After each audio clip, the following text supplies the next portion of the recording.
is, right? Hey, hey, hey, hey, hey. So I should sound more excited. Do I sound excited? I don't know. What do you think? I think I should. There's a lot to be excited about. I'm not sure that I'm correctly reflecting that, but don't judge me and don't hold it against me. My hands are perpetually dry, so they say that people with warm hearts tend to have cold hands. That epitomizes me. I kid you not. Like seriously, that epitomizes me. I swear, my hands are always dry and cold, and my feet and so on. So what I do is I moisturize my hands. I don't like having dry hands, so I tend to moisturize them a lot to keep them and so on. So good morning, everyone. Welcome to our show. Thank you so much for joining us. I am very, very happy and very grateful to see you. Ignore the background a little bit. You might just see my purse somewhere. A girl has got to have her purse. So it's summer and I'm fly girl. So all year long, I've been carrying around and expressing myself through Victoria's Secret totes. And so this morning I looked in my closet and I'm like, it's summer. I haven't taken any of my real totes. So I took out a red one this morning to match my red top because I was feeling dangerous. Say dangerous, just totally dangerous. It's good to be alive. It's a good thing when you wake up in the morning and you find yourself in the right frame of mind. You work so hard on yourself because after a while you begin to realize that you are the center of your universe. You're pivotal. And that your success is dependent on you. So if you don't show up looking right, if you don't put good morning, if you don't put yourself in the right frame of mind, if you don't put yourself in the right space and so on, what you find is that nothing happens without you. Hi, it's your first day on Periscope. Welcome, right? And so what happens is that you have to position yourself for success. And you are your best and only weapon. You are what works, you are what doesn't work, and you have to put yourself in a space where you are in the right frame of mind. So it's very unusual to wake up and what what you're thinking lines up with how you feel, because sometimes you're thinking and you don't feel that way. Has that ever happened to you? You're thinking about stuff, good stuff, but you wake up and you don't feel that way. So it's beginning to, it finally catches up. And this is why I was telling my daughter recently, you have to continue to have a positive frame of mind. You have to continue to be a frame. And it occurred to me last night that something I have not done with you guys is show you how to is reinforce what you already know, which is how to bring you back to center and how to teach you how to breathe in spite of the troubles, in spite of everything else, in spite of all the negativity. Recently, I think it was last week, my car was in the shop, right? And you all know I love my car. I have a Range Rover, right? I love that thing. It has an engine like a beast. It sounds from power. When you're driving it, it hums. But I was so unbothered. Right? I didn't let it bother me. Normally, you're like, oh, my baby, My car's name is Prince George. And he earned his name about 4 years ago. We were coming down a slippery slope. And when I bought the car, they told me that it will spin, but it will right itself, right? It doesn't flip, that it doesn't flip over it. So we came down a slippery slope and everybody else was going crazy. And the car just did it.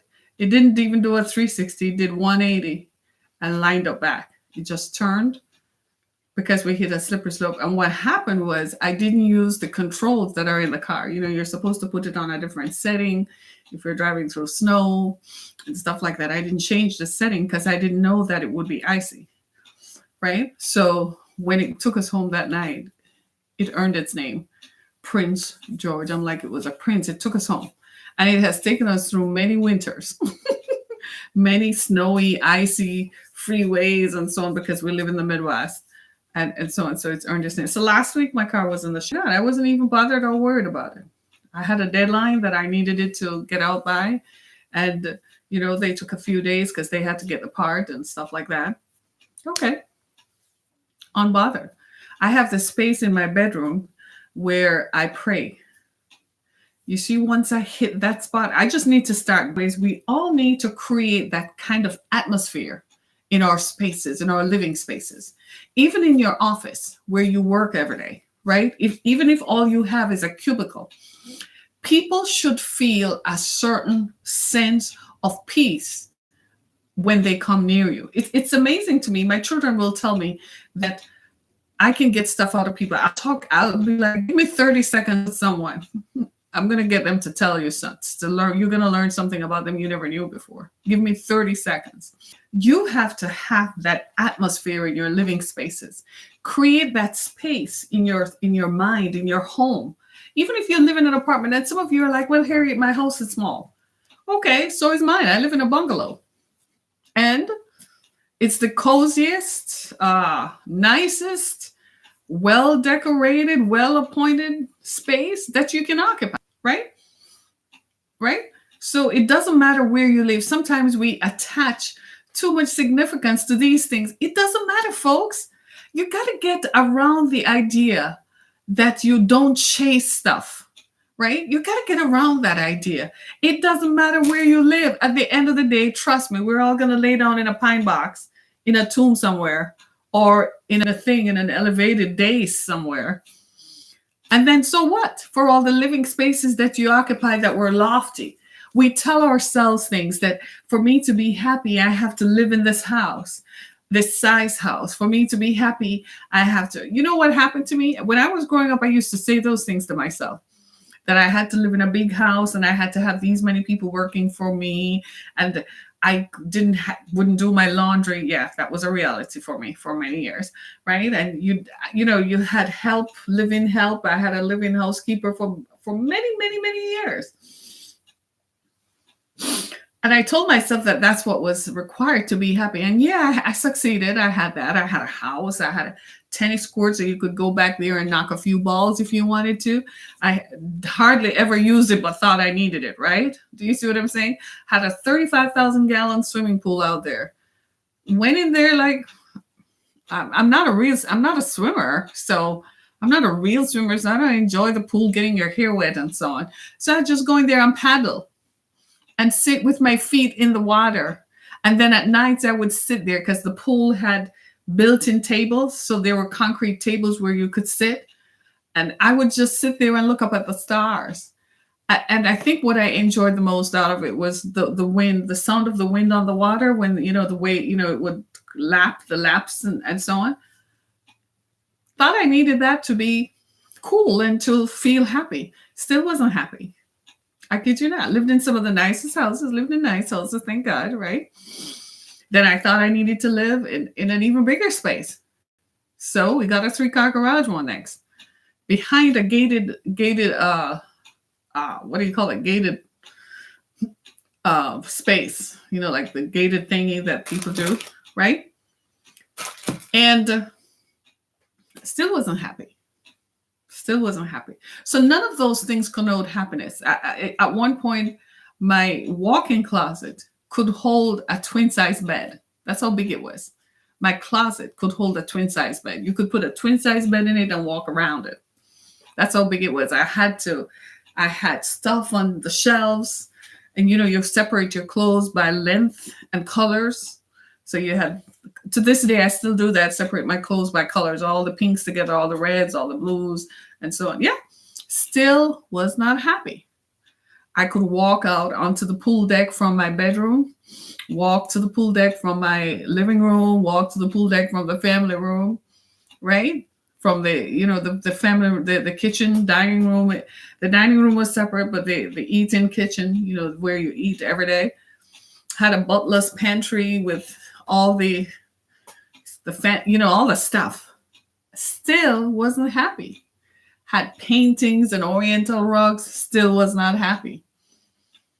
None of those things mean anything, right? They're not meaningful They might have intrinsic value that we attach to them, right? Look at the royal family, the British royal family. They have all the gold, the silver, and so on stocked up somewhere. You think it all disappeared? All the stuff they took over the centuries? You think it disappeared? No, they have it. They don't quantify it because they don't want you to know it exists, but it exists. It's passed from one generation to the other. So the current generations who are alive, that determines their wealth and their net worth. But then they pass. And that's why Meghan Markle is one of the luckiest women alive because she married into one of the world's wealthiest families and will continue to be the wealthiest family in the world for a long, long time. Her son and her children, I bet she has more children after that, they will continue to inherit, right? It was a smart decision on her part, right? So none of those things mean anything if you are not happy. And happiness comes from within. There is a place in you that determines that. You have to have that come to Jesus moment. Having lived all, I mean, I've been on yachts, I've gone fishing on yachts. I'm not a hiker, so I don't do the mountain climbing stuff, right? I've flown in small planes, right? I've been on a supersonic jet. I'm just naming some of the things that people say they would want to do, right? People say, well, I haven't lived in the big house yet, or I haven't I've driven behind the wheel of a Maserati. I've driven behind the wheel of a Corvette going however much it goes down I-275. Thought I'd lost everything that was human about me, like everything had left me and had been airborne or whatever. But none of those things still made me happy. I've driven on dirt roads with stick shift, testing my driving skills. I think it was a few days ago, I was talking to someone and I was telling him how the RPM in my car. And he looked at me because he's a mechanic, and he looked at me. And I said, yeah, I know a little bit about cars. I used to race cars at one point in my life. He fell out. He was like, pretty girls don't usually do that. I said, yes, they do. I said, yes, they do. Pretty girls do stuff. Right? All right. I've driven. Have you ever been behind a tractor? I've sat in a tractor and changed a gear when I was a kid. I thought it was cool. I was like, how do they get the tractor to move? Well, go sit up in there and find out how it moves. Been there, done that. The only thing I've sat, I was about to say I've never sat in a tractor trailer. And then I realized that I've done that, but didn't like how that felt. I haven't taken the Orient Express, and I haven't been to Turkey. That's a goal of mine, is to go to Spain and Turkey. Why? I don't know. I'm not too keen on France. Never really was one of those people who dreamed about going to France. I've been to Germany. I've been to England. I haven't seen the Swiss Alps. Maybe not so. So in other words, I've been to South America. I encourage you all to go to South America. That's something to see. They've been lying to us. How? They always knew how this shaped. There is no way they can draw us maps in the last 70 years that tell us how the world looks, and they weren't staying from way up there to look down on it, because you could not sail around all of that. So I encourage you all to go to South America. It's quite the thing. It's quite a place to be, right? It's quite the thing. I've been to South America. So when you look at all of that, I've worn jewelry. I've bought jewelry. Jewelry has been placed on me. I don't know. Right? And when you look at all that, none of those things make you happy, right? None of those things. You know what makes you happy? It's what's in here. Hi, it's your first day on Periscope. Welcome. Right? What's in here is what makes you happy. So today, I thought I'd talk to you about, it's June. It's the middle of June. And I want to know, what are you doing? What's up? What are you doing? Where are you in terms of what you set out to do for this year? And of course, I'm holding myself accountable, because what have I done about what I said I was going to do? And I want you to know that, because just as much as I hold you accountable, I hold myself even more accountable. So I have to live with myself. When I wake up in the mornings, I hear myself say, Harriet, what are you going to do about this? What are you doing about that? And I have to have an answer. I better have an answer about that, right? I don't like the fact that I didn't work out for 2 months because after my father passed away in February, I didn't hit the deck. The guys, honestly, I couldn't wake up in the mornings because I couldn't sleep at nights. So I couldn't wake up in the mornings, and I have children in school. So I had to get up. So it's not like I live the life of leisure. I had to get up to get them ready to school by a certain time. So I didn't have, by the time I got up, I couldn't work out for 2 months. I paid the price. That's why you see a pillow in front, because I didn't work out for 2 months and my body was disciplining me. Like, really? Oh, so you think you can get away with not working out for 2 months? Okay, let's try that on for size. Didn't like how it felt. Didn't like how it felt on me, right? So guess who is back on the wagon? So within a month, I can show you what it looks like because I'm back at it. Hit the deck Monday through Friday. Yeah, that's what it takes. So in other words, what I'm saying is, what are you doing? Do you possess the requisite self-discipline that it takes to pursue what you must do? Right now, it's summer, so everybody's off. People are on vacation, whatever. They don't want to hear a motivational speaker because they want to tune everything out. So expect that when they come back in September, I'll still be here, right? But what are you doing?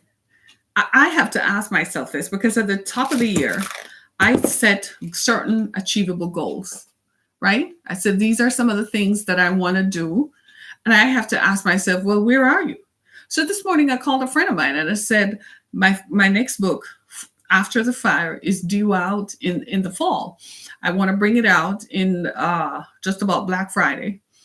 And she said, okay. So she said, where's Through the Fire? So she said, and we've known each other for some time. And she's like, Harriet, you've never talked about this.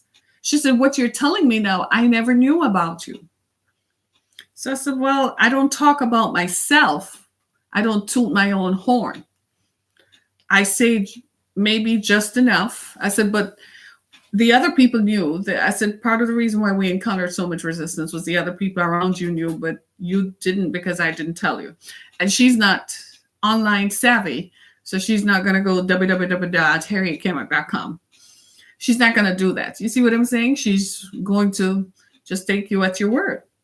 So when she did look, she was like, I had no idea. So I have to hold myself accountable. And here's why I'm saying this, because I'm saying all of this because what I have found is that if you have a calling, if you feel that there is something that you must do, right? We all get like that, right? We all get like that, right? The Supreme Court is acting out funny, y'all. That's not cool. So we see the prejudice jumping out, which is exactly what we feared. Anyhow. So we all have these moments when we have to feel accountable to something, that there are these places in our minds that we occupy. And you have to, at some point, place a mark on the things that you want to do. You want to do this? You want to feel like you're doing something? You got to. So many people say, I want to. I want to be. I want to do. But my question is always, well, what are you doing now? And then nobody can ever answer that question, because when I say, what are you doing now about what you want to do? How many people do you think can answer that positively? Very few. What are you doing now about it? People tell me they want to be a writer. Yes, I can write books. What are you doing now? People say they want to sing and so on. So in this morning, my friend wanted a link to my book, Through the Fire. And she's not savvy, so you kind of have to lead her. And she said she wanted to do something with it. Okay, so in order to get her where I want her to be, I decided to go send the link. So I went on Amazon to look up the book. And all of a sudden, the algorithms in Amazon have captured my name on another project. It's a film called Last Words, right? I've told you about that film. It's available now on Amazon Prime. So if you have Amazon Prime, please go and watch it. I think in a few months it probably is going to be on Netflix, right? It takes a few months for the algorithms to catch up, the streaming services to catch up, but it will. So all of a sudden the algorithms on Amazon have now captured whatever my name is attached to, which explains to a lot of people who knew me why over the years I tried to hold myself back. There were a lot of things that people wanted me to be involved in that I wouldn't, get involved in. There were people who tried to drag my name through the mud. You know how that works. And I would not participate. They thought at one point, my family members thought I was a weakling because when they expressed violence or brought violence to me, I didn't respond. But they couldn't see what I was seeing, right? They couldn't see the day on Periscope. Hey, so they couldn't see what I was seeing. They couldn't see the future that I knew would come to me. And I knew that I could not participate or react the same way that they did based on who I am. So here is the thing. I am present right now. I am. So I am back then. You see what I'm saying? So I could not afford to have anything attached to my name. And this is why I'm asking you, what are you doing? Are you working to preserve your name so that the digital markups won't capture you later on? Are you working to keep your name? Are you working on what you need to do to preserve it? Because it all comes together. All of it. It all comes together eventually. And what happens when it all comes together is entirely up to you. You're going to find that it's going to determine who you are. So I asked the question, well, what are you doing? You hear the clock tick-tocking in the background? I left it there this morning because I want you to hear it.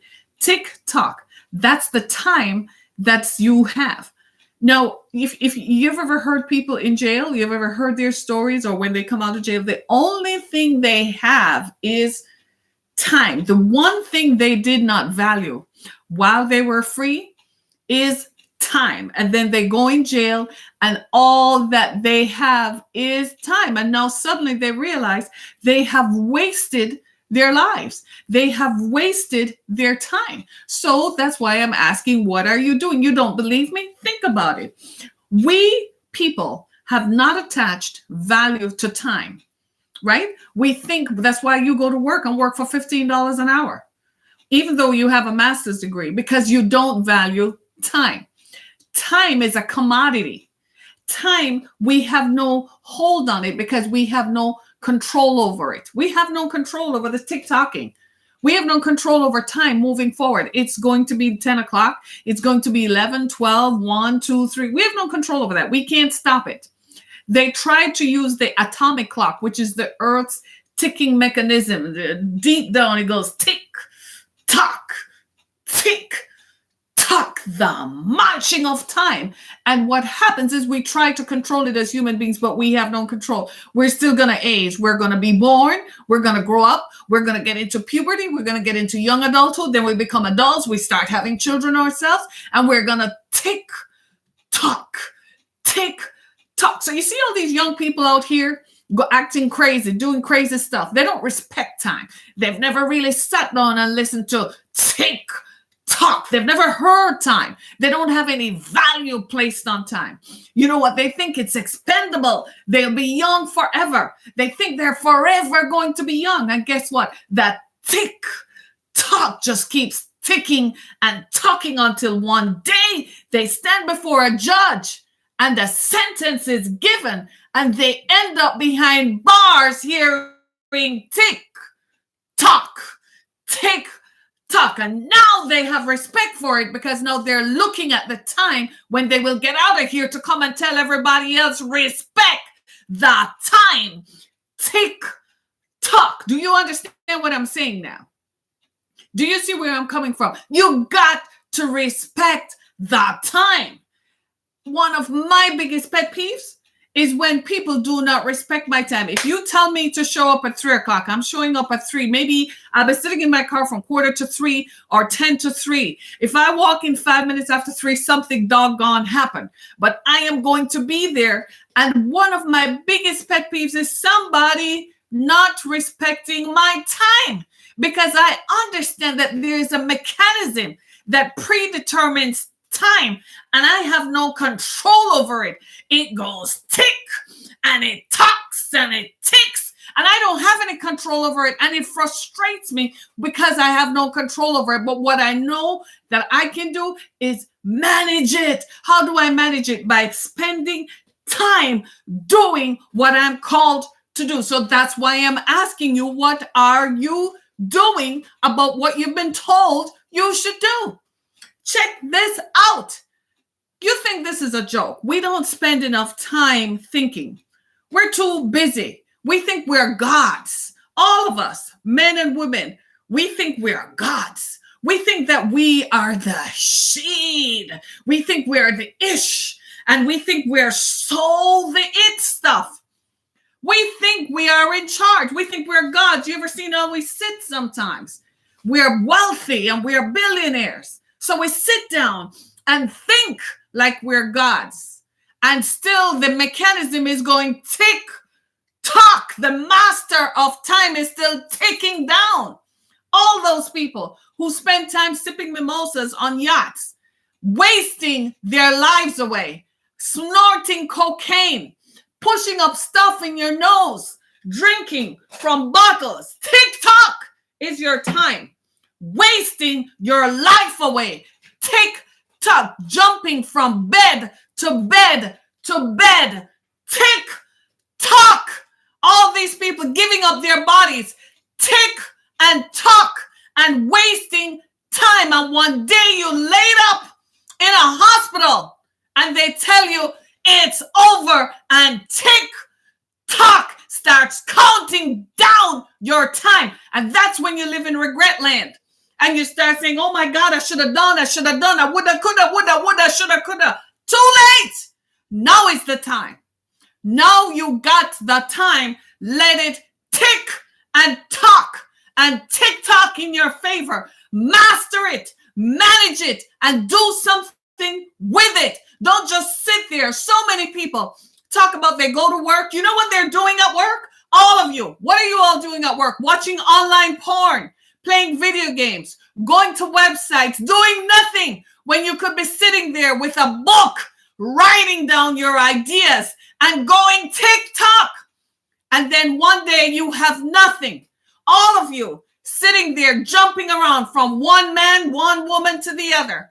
Wasting time when you could have been committed to someone. Some of you are even in committed relationships called marriages, or just committed relationships, but good God Almighty can't find a faithful person. Everybody running and jumping and tick-tocking is the march of time. What are you all doing about it? You think this is a joke. We don't spend time thinking. Have you ever sat down and thought about how this thing works? Why is the planet called Earth suspended in space? Have you ever thought? Do you realize there's no sky? There is no sky. It's a reflection of what's on the land and the sea. If the land is gray, the sky, what is up there, looks gray. If the land is blue, it's a reflection. You all realize that, right? You all know that. Don't tell me you don't know that. By now you know that. So there is no sky. It's space. Why and how are we suspended? And what makes it even more compelling, the compelling evidence is what? That there is a moon of 2 years ago, 3 years ago now, there was an eclipse. You remember the lunar eclipse thing? I was watching it from my front door because I don't know how I couldn't see it. And something made me go to the front door of my house. And as I stood at the front door and watched it, the whole earth went dark, even though we had street lights. You know what happened? The moon had passed. And when the moon passed, I swear I saw the reflection of the earth in the moon. It was so fast. It was just spinning like this. And I said, oh my God, that's how fast we're spinning. You could see it. It's almost as if the moon became the headlights that shone on the earth. Are you listening to me? And I said to myself, time is moving fast. What am I doing? That was 6 months before my mother passed away. And I said to myself, what are we doing? Gloria Vanderbilt died. That's what all of this is, right? I think she's the mother of Anderson Cooper, isn't she? Yeah, right? And I asked myself the question, what am I doing about my time? The Bible says that time we're but a vapor on the earth. Our time is like a mist. Well, what are you doing about that mist that occupies space and time? Y'all think you know what happens to us? We think we're doing something. We're not significant. We're not making marks. Most of us go to a job every day and sit there and march time. You're in your cars driving home in a commute that takes forever. What do you do with that time? Do you call someone you love and catch up with people? Do you listen to something motivational and inspiring? Do you listen to a book on an audible book? What do you do with that time? Or are you just calling Ray and Shanae and them? There's so many accidents around the place because people are on the phone wasting time. Are you doing research on how to get to your next? Are you really? Are you looking up how to do it? Nobody wants to learn. One of the things I'm finding is that in this day and age, nobody wants to be told how to do anything. No, nobody wants to. They want to know, but they're too proud to tell you that they want to know. They should know. No, everybody's their own little God, their own little influence. Don't tell me what to do. They don't want to hear from people like me and you.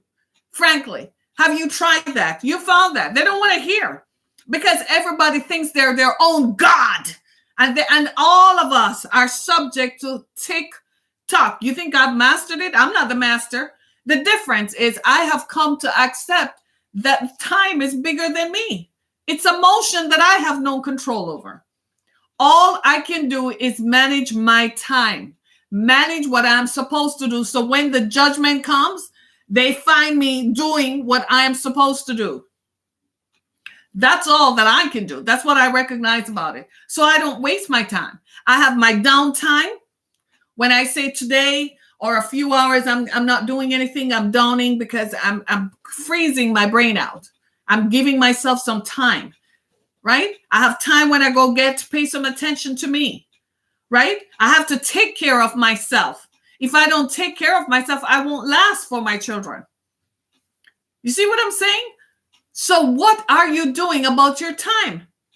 People are running crazy, thinking running and being busy is what it is. Being busy, being what?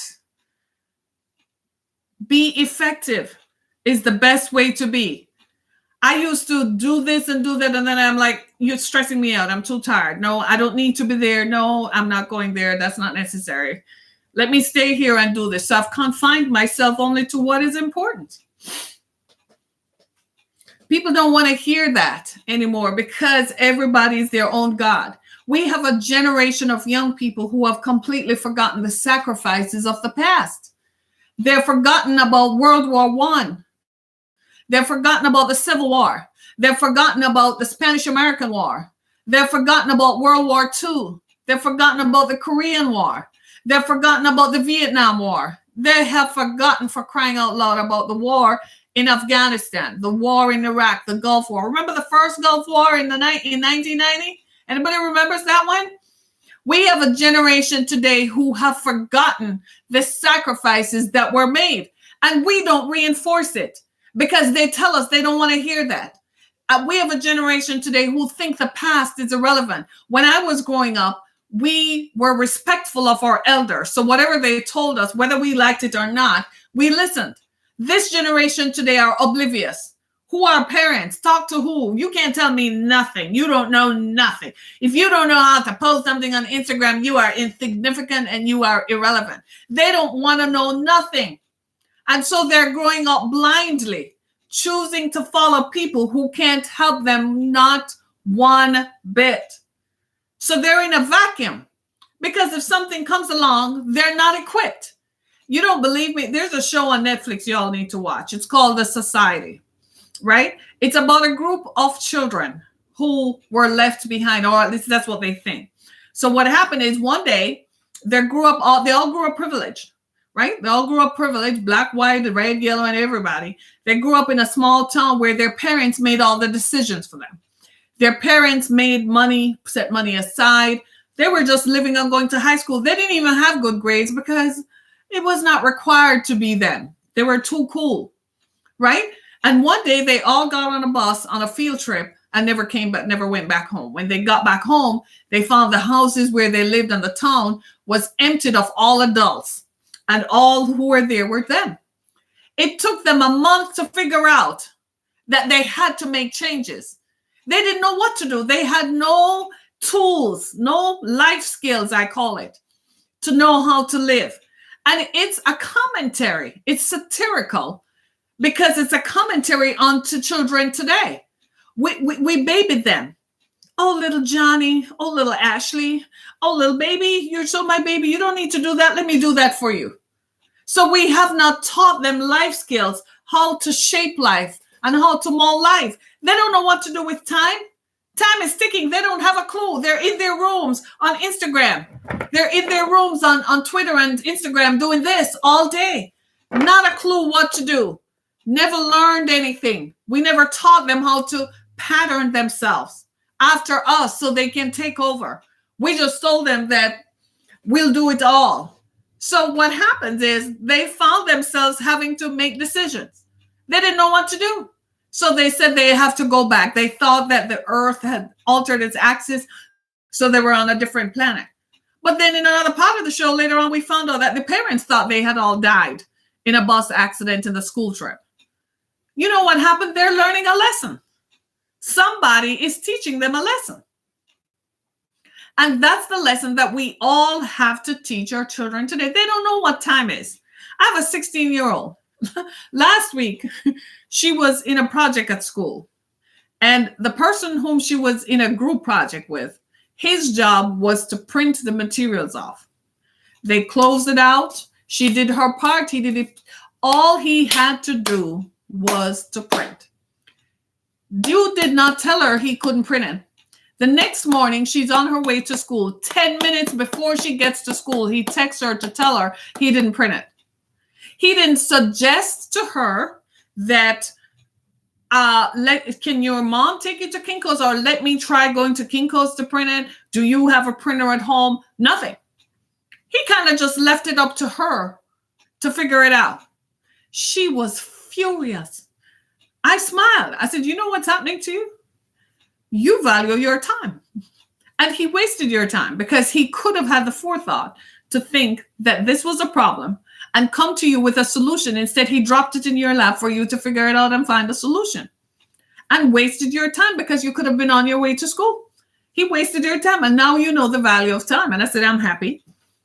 I helped her. And I'm like, I'm happy because you know the value of time. She was furious all day. You should have seen her face. I was so proud of her, just making her way. And she was absolutely, when she's mad, she's quiet. You know, she's like, she just goes into that zone. And you could just tell how she was thinking. And she says, Mom absolutely wasted my time. And this was me. Yes, she got it. Do you see what I'm saying? We have to teach. And I'm not saying it took some time for her to come to this place. So don't think it happened overnight. Like, oh, I just sit up here and go work out and do that. No, it took time. But we have to teach our children time. We have to instruct our children.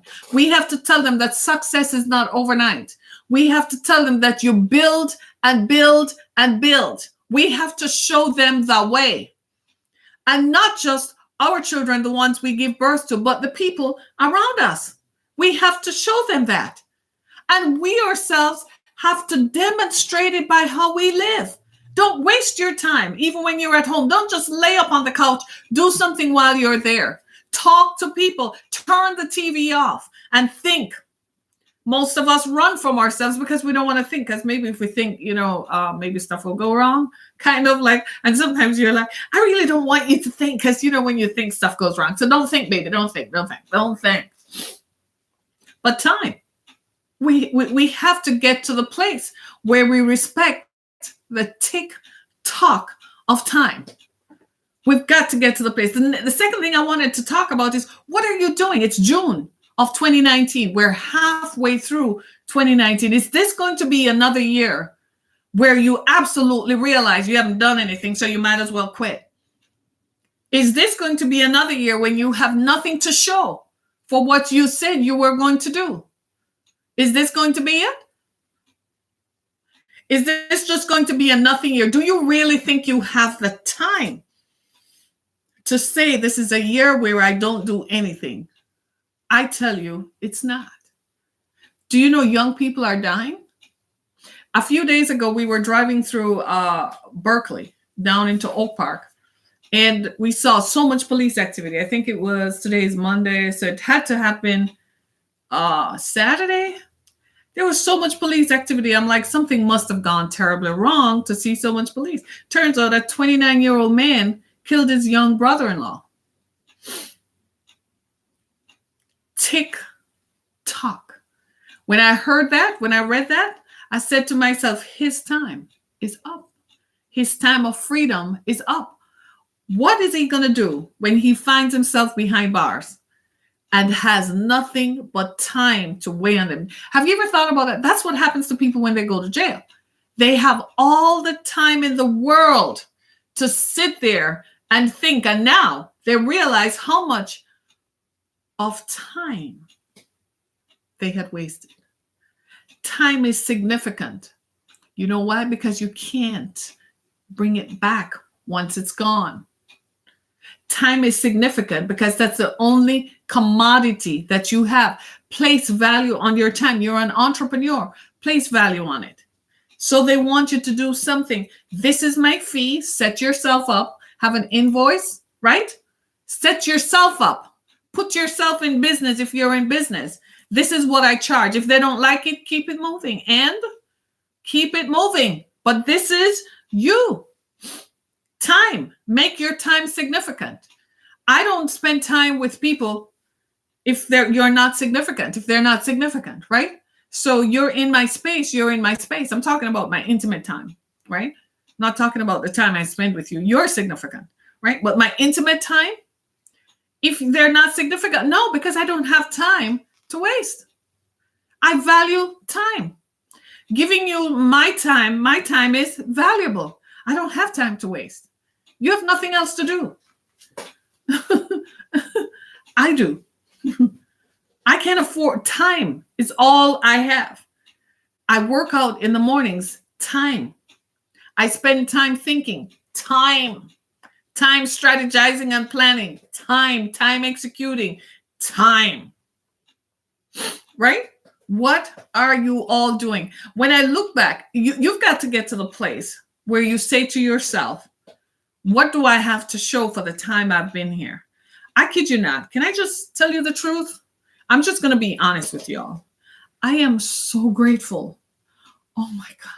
In all the years when I struggled financially, and I was a single parent raising 2 children, and it was me alone, and I was undocumented, and they treated me like dirt, I was so glad I had the forethought to publish my books, Through the Fire, Musings of the Spirit, and Visions. I am so grateful that I had the forethought. Thank God that He pressed down on me to recognize the significance of time. That I used that time. I used to tell myself that you only have this time. You have to do this. I didn't have a choice. I didn't have a downtime when I got home. I had to go home and do my research. I had to go home and figure out what was social media. When social media started coming up, all I heard, I didn't hear the social part. You know what I heard? Media. This was me. It's free. It's media. Let me use it. That's all I thought. It's media and it's available. Wow, it's media. I grew up in an age, right? I grew up in an age when media was everything, right? I grew up with when people were doing mass communications and blah, blah, blah. And I was like, they don't talk about that now. I'm like, what is mass communications now? You need to go learn social media management, right? Because that's media, right? But I grew up in an age when we had to do time. We had to know what time was. And I grew up where media and having access to media was everything. So if you wanted to get your message out, you had to get media. So when I had a dream that I had to publish books and go on radio and TV and stuff, I'm like, that stuff costs a lot of money. How are we going to do that? I have kids. I have to pay the rent, the car note, buy the food. The kids are in school. And you know, when kids are in school, they need everything every day. I am so grateful that I use my time wisely. Thank you, Jesus. I cannot be more grateful. There they are. That's my time. Look, that's my time. That's what I spent my time doing. There it is. You can go online and look me up and find stuff about me from way back when, from 10 years ago, when I did an interview in the Seattle Post and I did an interview and on this and that. That was time. What are you doing? What is going to come is going to come. What is and is to come will come. But what will you have to show then about now? What will you have to show that you did? So I made sure that mine is significant, right? I made sure mine is significant. I don't know how I knew. I don't know. I really don't know how I knew. But I thank God that God didn't leave me to figure it out, that I did it. And now I'm like, we got to get these books out. What is the time frame attached to this? What is the significance of the time? Do it anyhow. The time will catch up with it, even if you might think that the time for it hasn't come yet. And that could be true. But the time to do the work is now, because there will come a time when it will be significant. Are we reading about people like George Washington Carver? Are we reading about Henry Ford? Harriet Tubman? Right? We're reading about those people. What has happened is the work that they did in the time is significant. So we're reading about them now. In other words, do you see? We've been talking about the past and the future. The present connects the past and the future. These people lived in the past. They did the work in the past, but it speaks to the future. Is your work going to speak to the future? As long as I live and as long as I have breath, I will always make my mark on time. I'm always going to do stuff so that the generations to come, I'm under no illusions that I will live forever. I'm under no illusions about that, right? So the generations to come will have something significant to say that their predecessor did something. What are your generations going to say? Change the narrative about it. So what if you went to jail? They're going to say, well, Harriet, you can forget about me because, I didn't do anything. I went to jail. Change the narrative. While you were in jail, what did you do? Did you do something about it? Did you change it? Did you effect some meaning when you came out of it? What are you going to do? What are you doing about it? That's what you have to do. You hear the clock.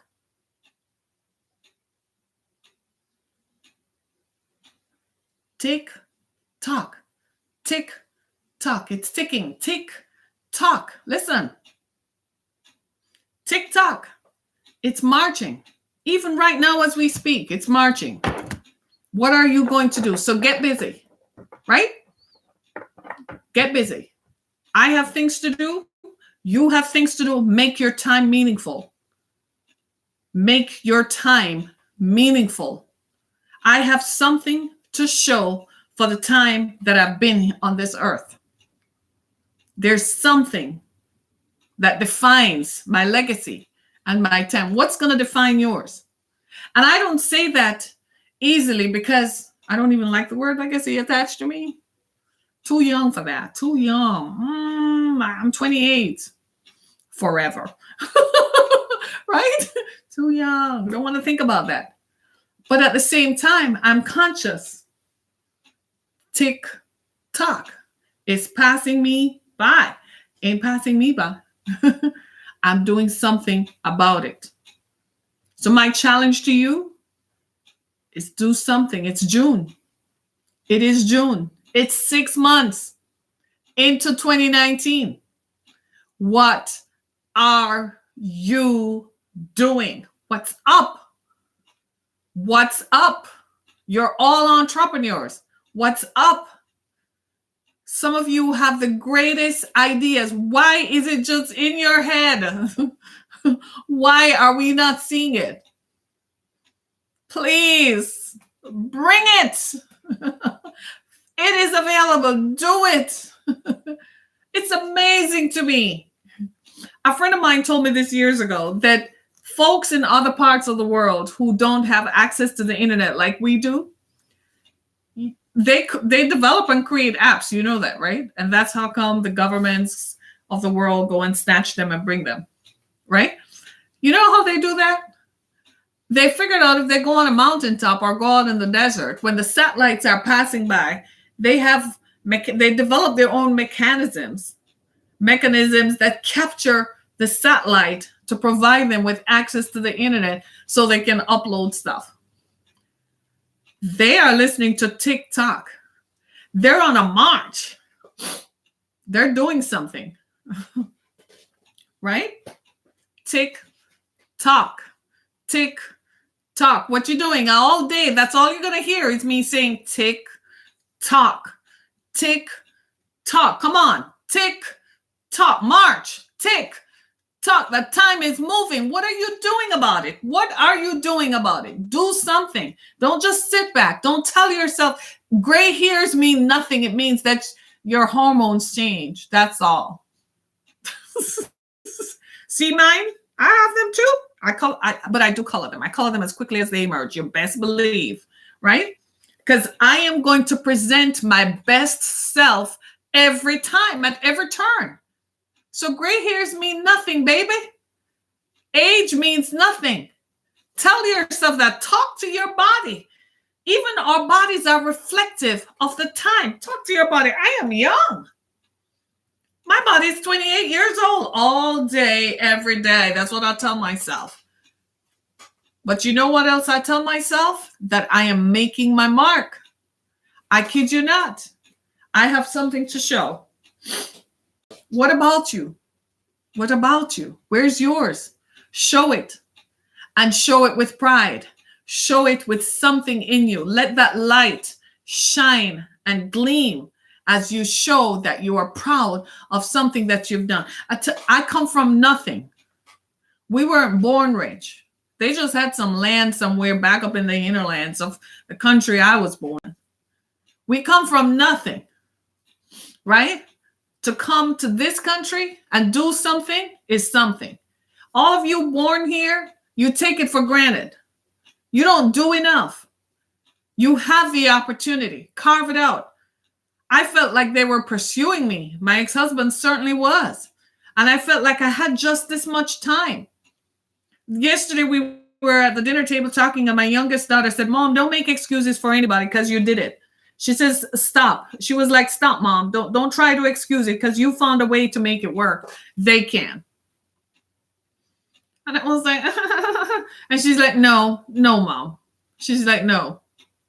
TikTok, make it work for you. Make it work. Don't just sit back. I met a guy recently who came to this country 6 months ago. Dude is driving an Escalade. He's a landscaper driving an Escalade.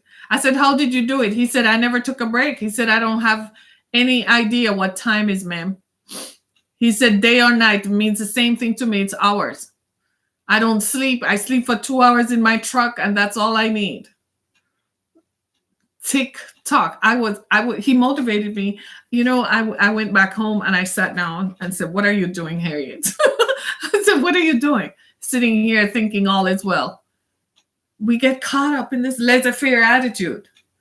and go home and sit on our couches and pay the mortgage and say, well, the mortgage is paid, the rent, the rent is paid, the car note is paid. And we think that's living. Have you ever asked yourself what happens when you retire? Can you pay the same mortgage? Will you be able to afford your mortgage when you retire? Because when you retire, you won't be getting the same income. You know that, right? You know that. So can you pay it? So why are you living in it now and paying more than you can? And when you retire, you won't be able to pay it. To say, at least I lived it? Okay. Wish you well with that. Think about it. Time to start making plans. Time to start being smarter about it. Right? That's all that it takes. Is being smarter about it. So I encourage you, go to my website, harrietkemmick.com. You find out what we do, right? Go buy my books on Amazon, barnesandnoble.com, right? As well as go to the exodusfoundation.com and see why we do what we do. Now you know. Now you have some idea. This is why I tell you, you hear me every day, but you probably think, oh, she just feels like she needs to talk. But how about reading something about me? Read about why I do the things that I do. And there you will find the richness of yourself. Go deep into yourself. Have you ever sat down and talked to you? I don't want them to say you're crazy. You're not having a whole conversation, but the conversation you are having with yourself involves you writing, speaking into a recording device so you can hear what you think about stuff. Have you done that? The richness of your experience. Who is going to pass that on? All the things you've talked about. Do you have these oral traditions, is what I call it, that you tell your children so they know, so they can pass it on? Do you have that? Yes, we have a responsibility to do that because we're the adults now. I'm still 28 forever, by the way. Adult, yeah, I'm adult enough, but I'm 28 forever. So when you see me, when my birthday comes up, you say, happy 28th birthday, Harriet, again. Right? I'm 28 forever. When I look in the mirror and I'm putting on my makeup in the mornings, right now I'm not wearing any. I'm just wearing blush, right? And, mascara, not even mascara, eyeliner. You know what I tell myself? I'm 28 forever. Is that what you tell yourself? Right? But I also eat like I'm going to be 28 forever too. So, I eat the raw foods and stuff like that. Yeah. Mm-hmm. What are you doing? Go set the stage. Set your stage. I am so glad. Take the risk. Jump off a cliff. That's what I did, people. I was a single parent with 2 children in 2 school districts. I was an undocumented immigrant. Don't tell me you can't do it. Yes, you can. I did it. You can do it. And I was alone. I didn't have any emotional help. God the Father, God the Son, God the Holy Spirit, the Trinity in 3. Blessed Trinity. That's what I had. That's how we did it. I make no apologies. It is what it is. Say that. It is what it is. For some people, it's going to Nepal and, discovering the monks and Buddhism. That was what it was for me. Right? And I had to do it by myself. So it is what it is, right? I'm so glad I did, though. Took a lot to do it. It wasn't easy. I did it. And it took a lot. Let me read what some people are saying. This is from Willie Mo. Hey, Willie Mo, you are saying, with utmost regards, to your sisters in Spanish Town, Jamaica, Yvonne and Joy. Hey, your sisters, Willie Mo's sisters in Spanish Town, Jamaica. Hey to everybody. Just hey, right? If I did it, so can you. Do it nonetheless. You don't need to have a great name behind you. Listen to my name. Hey, did I tell you that my first name is Harriet? Right? So my last name is Kemmick, C-A-M. What does it rhyme with? Hammock. You know what called me in school? Harriet the Hammock. You want to know something crazy? I don't even have my biological father's last name. My biological father's last name is Dillon. My mother didn't give me that name. She gave me the name of her then husband. His name was Kemmick. And the juxtaposition was I looked nothing like him. I don't know how they thought they were going to deal with that, because sometimes people make decisions in the now and not think about the future. So I had the most unusual name all through school. Sometimes I used to be like, oh, I am the only person in school with this name. So after a while, I just sat down like, they're gonna say Harry Kimmick, you better rise up. Right? I kid you not. I went to an all-girls Catholic high school. Do with that as you will. Almost was a boarding. I was going to go to a boarding school, and then I didn't like the separation from my mother. I didn't like how that felt, so we nixed the idea. So we went to an all-girls Catholic high school. Do with that as you will. Perhaps responsible for a lot of the repressive oppression. But anyway, we won't talk about that. We'll talk about that another time. Say another time, right? But seriously. And then I came here under the most extreme adversarial circumstances. I was married to someone, guys, the nightmares stopped about 12 years ago, 15 years ago. The man pursued me like he was going to kill me. He threatened me with a knife. This is not a made-up story. Go read the book, Through the Fire. He said he was going to kill me. And I ran and came to live to Detroit and lived in my mother's 900 square foot house, from a house with a 3-car garage and a gated community. Think about that. And from that, published my first book, Visions. Hello. So if I did it, there are no excuses why you can't. Just try. Just try. Step out in faith and try. Have hope therein. All that kept me going was hope. That one day I would live to tell the story of how I got over. That I would live to tell the story. And here I am today telling you how I got over. You can do it. Go to the ExodusFoundation.com. Now you understand why I want to give hope to the hopeless. Because hope was all I had for a long, long time. That's all I had was hope. So now you understand why we give hope to the hopeless and become a voice for the voiceless. As my friend Elaine says, I put my money where my mouth is. I went and started that to help other women who found themselves in a similar situation, to give them hope. Hope is a powerful thing. You hear the clock tick-tocking. That's your hope. What you doing with that? And then there's Through the Fire.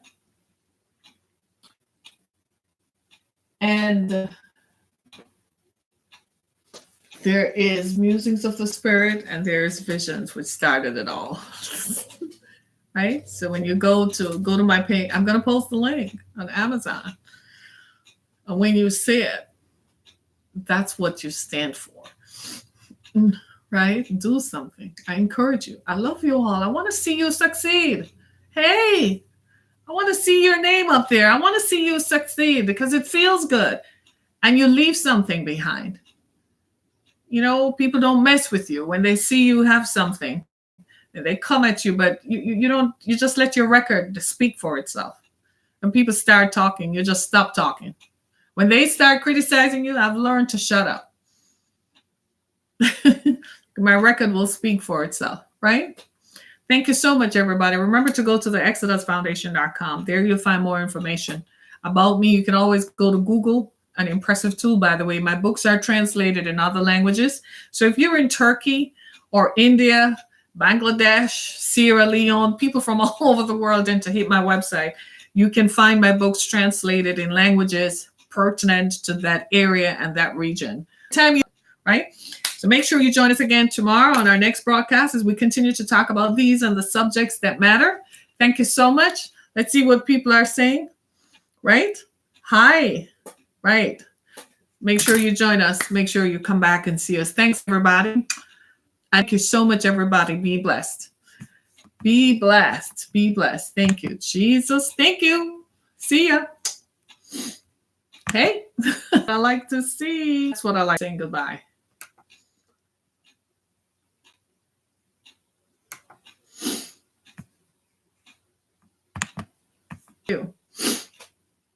Thank you.